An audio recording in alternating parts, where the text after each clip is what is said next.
Hey students, this recording is for our first session on Friday and the beginning of the end of our course. And in our 3 lessons for today, we're going to look at how all of these theoretical concepts we've discussed in ethics can inform people's actions in the real world. They were going to go out of the classroom, which we will have done quite a bit already in discussions, and talk about actual real world impact and choices. And what more important place to start than in talking about the connection between ethics and worship, specifically ethics and the liturgy of the Eucharist. And that's going to be our main focus today. We have 4 readings. We have a poem by John Donne. And then we have 3 Eucharistic readings by Rowan Williams, Emmanuel Katongole, and John Berkman. So why poetry? Why did I include this prayer poem by John Donne? So John Donne was one of the great Anglican theologians and poets of Restoration England. And what I want to highlight, although very briefly in this, is how important to the Anglican tradition the connection between poetry, between praising God through the arts, is with prayer and worship, and how crucial Anglicans view this engagement in prayer for personal change. That's the point of Donne's sonnet, Batter My Heart, Three-Personed God. The change that he desires in his life, and Donne, before his conversion, was a notorious rake and reprobate. He wrote a lot of other poems that are fairly risque reflections on all the women he had affairs with. And so in this poem and in this prayer, he's articulating his need for God to change him, to live the life he wants to live the life that glorifies God. And it's important to look at this genre as well as theological writing, because this really has been so crucial to Anglicanism. A theologian I was in a meeting with recently joked that we have more great Anglican poets than theologians. And I think that's probably true. But there is just this deep connection in the Anglican tradition between prayer expressed as poetry and actual life change. So that's what we'll talk. We'll go through the sonnet, we'll do a little literary analysis on it, and look at how these themes of transformation are expressed in this form. So what about the other 3 readings? All of these different approaches and analysis of the Eucharist.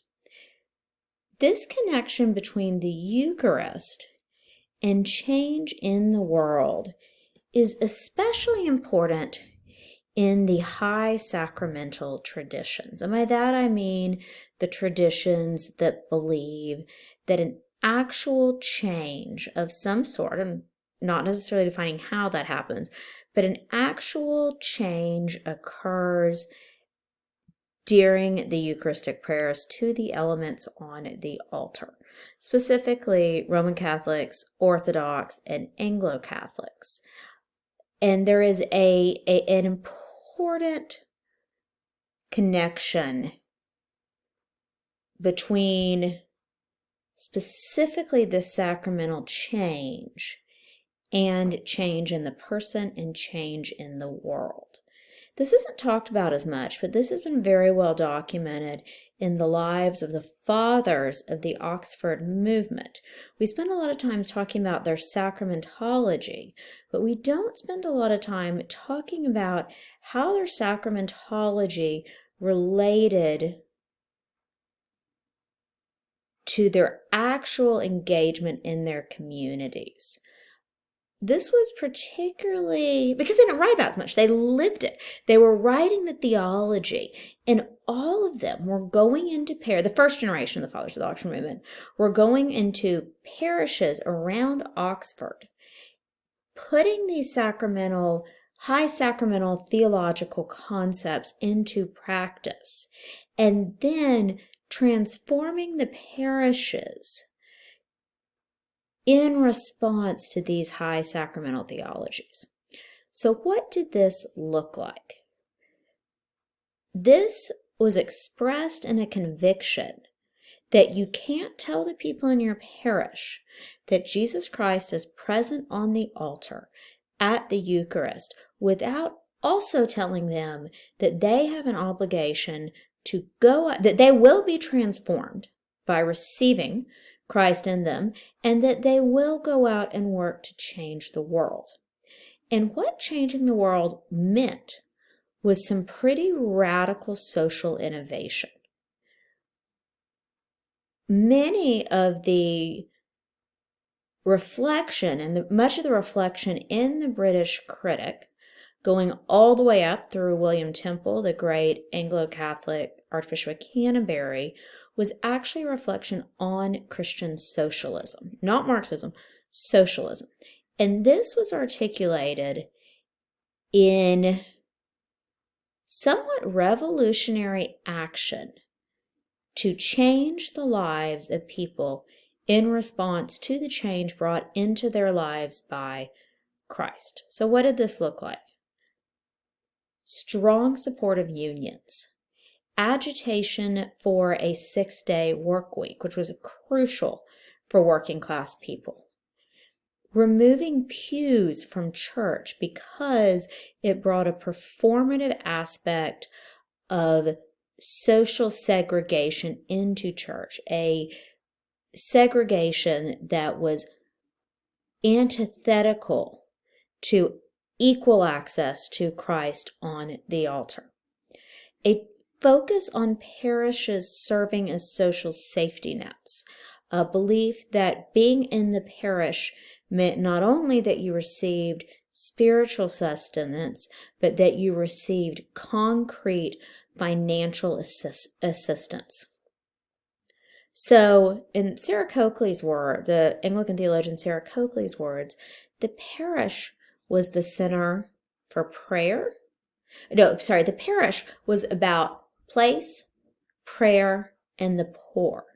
This is what they saw as the role of the parish, and that the presence of Christ in the Eucharist meant the sanctification of the place, that they were called to the place where they were serving, a prioritization of the poor, and a belief that real transformation occurs in the worship in the parish and in the prayer life of the parish.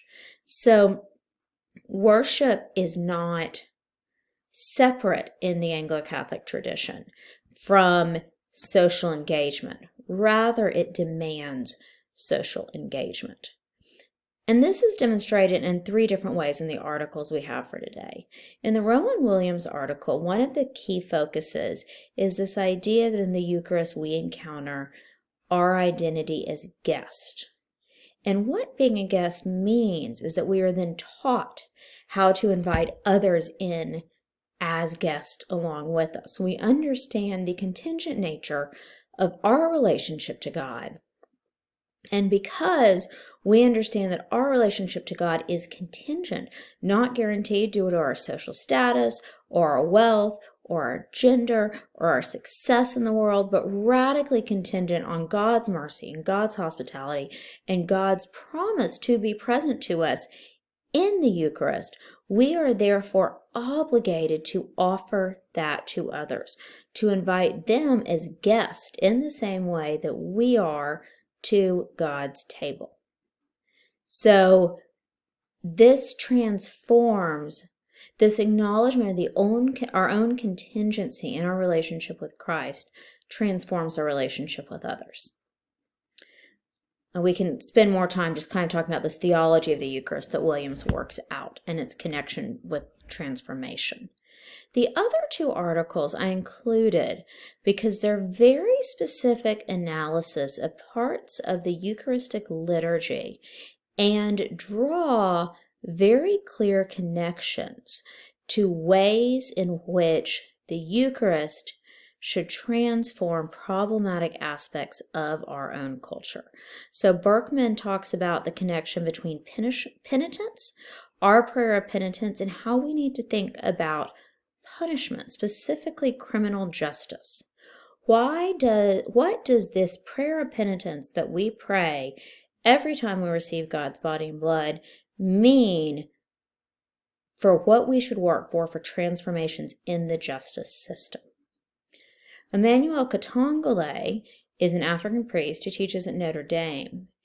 And in his article, he looks at the realities of the divisions due to racism, talk about a timely topic in our society, and how the act of greeting should transform.